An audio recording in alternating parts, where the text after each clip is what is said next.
चीन के हाओ यांगी एक बार फिर से चर्चा में हैं। नेपाल में हुई हिंसा और तख्ता पलट के बाद उनका नाम फिर से सोशल मीडिया में वायरल हो रहा है। आइए जानते हैं कौन है हाओ यांगी, जो पहले नेपाल के राजदूत रह चुकी हैं। एक समय में चीनी नाक नक्शा वाली एक महिला लाल रंग के लहंगा चोली पहने इस नेपाली गाने पर खूब नाचती थिरकती नजर आई थी। यह महिला नेपाल में चीन की राजदूत रह चुकी है। नाम है हो यांगी। वो पिछले करीब 2 साल से ज्यादा वक्त से नेपाल में थी। उनके ट्विटर अकाउंट की तफरी करें तो नजर आता है कि वो नेपाल के पर्यटन स्थलों की खूबसूरती की तस्वीरें शेयर करती थी।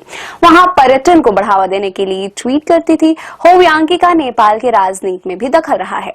हाल ही में नेपाल में पिछले कुछ साल से चले पॉलिटिकल ड्रामा को मैनेज करने का श्रेय भी हाओ यांगी को जाता है। कहा जाता है कि चीन से उनके लिए मैसेज था, चाहे कुछ भी हो जाए, नेपाल में प्रधानमंत्री कोई भी रहे, लेकिन वहां कम्युनिस्ट पार्टी किसी भी कीमत पर टूटना नहीं चाहिए। हुआ भी ऐसा ही था।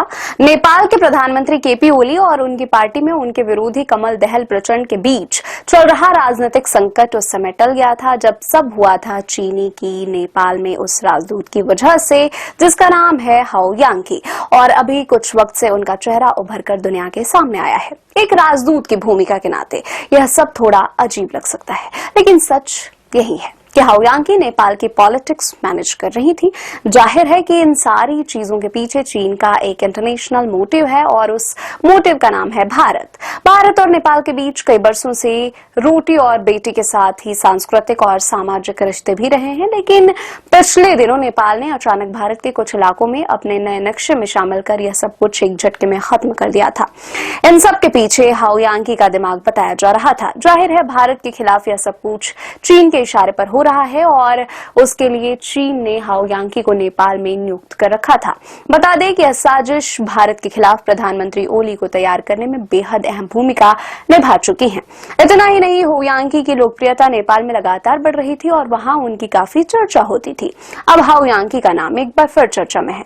पिछले दिनों रिटायर्ड मेजर गौरव आर्य ने कहा था कि नेपाल के प्रधानमंत्री केपी शर्मा ओली काठमांडू में चीनी दूतावास के हनी ट्रैप में फंसे हुए थे। उन्होंने ट्विटर पर यहां तक कह डाला था कि चीन के पास ओली का एक वीडियो भी है और हाओ यांगी उन्हें कंट्रोल करती हैं। पिछले दिनों सोशल मीडिया पर यह भी चर्चा थी कि जब चीन नेपाली गांवों को घेरता है तो ओली कुछ क्यों नहीं कहते हैं।